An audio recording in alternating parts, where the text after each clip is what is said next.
Hi, this is Cora Stack here, Dr. Stack. I wanted to, following a few questions from a few people, I want to try and explain Ireland's PRSTV voting system. So the title of this video is How Ireland's PRSTV voting system works, quotas, transfers, surpluses and non-transferable votes. My name is Dr. Stack, and I want to explain Ireland's voting system, PRSTV, or proportional representation by the single transferable vote, and that's a very interesting concept. But once you understand it, it's clear what single transferable vote is. And so many people vote in Irish elections without fully understanding what happens after the ballot boxes are open.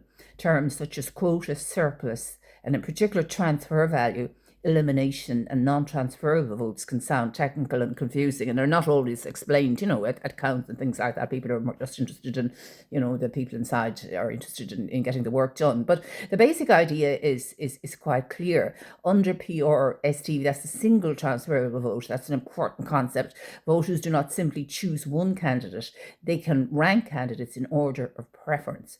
These preferences then guide how the vote moves towards the count. Now, we're seeing this play out in the Galway by-election at the moment, and it's been playing out in the various counts because up to an hour ago, nobody had reached the quota, and I can see how it's most likely going to work now. I've written this paper here, it explains it all. So, how voters mark the ballot. In Ireland, voters place one beside their first choice candidate, two beside their second choice candidate, three beside the third. So it's ranking them in order of choice there, and so on. You may rank as many or as few candidates as you wish.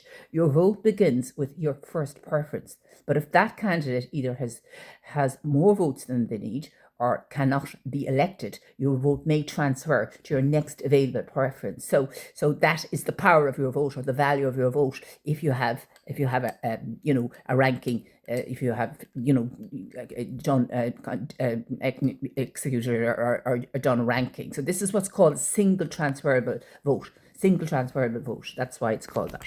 So let's look at it again. And so valid votes, then the first thing there is, what's the quota? And that you need to understand what the concept of a valid vote is to understand the quota. So valid votes and invalid votes. Before the count begins properly, ballot votes are checked. A valid vote is a ballot that can be counted. Usually this means the voter has clearly marked a 1 beside one candidate. A ballot can still be valid even if the voter marks only one preference. That can often then become in the count a non-transferable vote because you've nothing underneath to transfer. And that often causes situations where somebody is elected without reaching the quota. So a non-transferable vote issue. So an invalid vote, for example, or a spoiled vote is different. It cannot be counted at all. We know that from the presidential election. There was a huge number of spoiled votes, for example. A ballot may be invalid if no candidate is marked. Two candidates are marked number 1. The voter's intention is unclear. The ballot paper contains identifying marks, or the ballot paper is not properly authenticated. The distinction matters because the quota is calculated using the number of valid votes, not the total number of ballot papers placed in the box. So quota depends on the number of valid votes, or is determined based on the number of valid votes. So non-transferable votes. A non-transferable vote is not the same as an invalid vote. So an invalid vote is excluded from the count from the beginning. That's a spoiled vote. A non-transferable vote was valid at first, but later in the count it cannot move any further because there's, for example, suppose a voter marks only candidate A, number 1. If candidate A is later eliminated and the voter gave no second or third preferences, or the vote has nowhere else to go. So your vote loses value, if you like, in one sense in the system. You could say it loses value.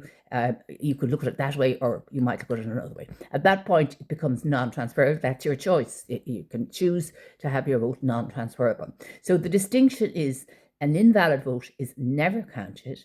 A non-transferable vote was counted, but later cannot transfer any further. The quota, somebody was saying to me yesterday they didn't understand how the quota is determined. So the quota is the number of votes a candidate normally needs to be elected. Ireland uses what's called the droop quota. The formula is, this is the mathematics, this is not, valid votes, so it's a formula, valid votes divided by the number of seats plus 1. So it's the valid votes, which is what we determined earlier, divided by the number of seats plus 1, and you ignore fractions. I'm not sure about the rounding here. It's you ignore fractions and then you add 1. So, for example, in a one-seat by-election, as we had in the 2 constituencies yesterday or the day before, 10,000 valid votes. There was, with say 10,000 valid votes. The quota is 10,000 divided by 2, which is 5,000, and then you have to add 1 to get the quota. So you divide by 2. So there was only one seat. So that's, you divide by 1 and you add 1 to that. To divide that by 2, and then you add 1. So valid votes divided by the number of seats plus 1, ignoring fractions, and then adding 1. And that is the quota. So the quota in this case, in a single seat constituency, assuming a valid vote count of 10,000 is 5,001. This means a candidate needs, and once a candidate reaches that number, they're elected. 5,001. They have reached the quota, so they are elected outright. A one-seat by-election we've seen in the last week, 2 of those. A one-seat by-election is the simplest case. Clearly, there's only 1 seat to be filled. Suppose there are 4 candidates. Candidate A, say, receives 3,800 first preferences. Candidate B receives, say, 3,100 first preferences, 700 behind the first candidate A. Candidate C receives 2,000, and candidate D receives 1,100. So we're in this previous case, 10,000 valid votes, and the quota is 5,001. So nobody has reached the quota on the first count. No candidate has reached the quota on count 1. So the lowest candidate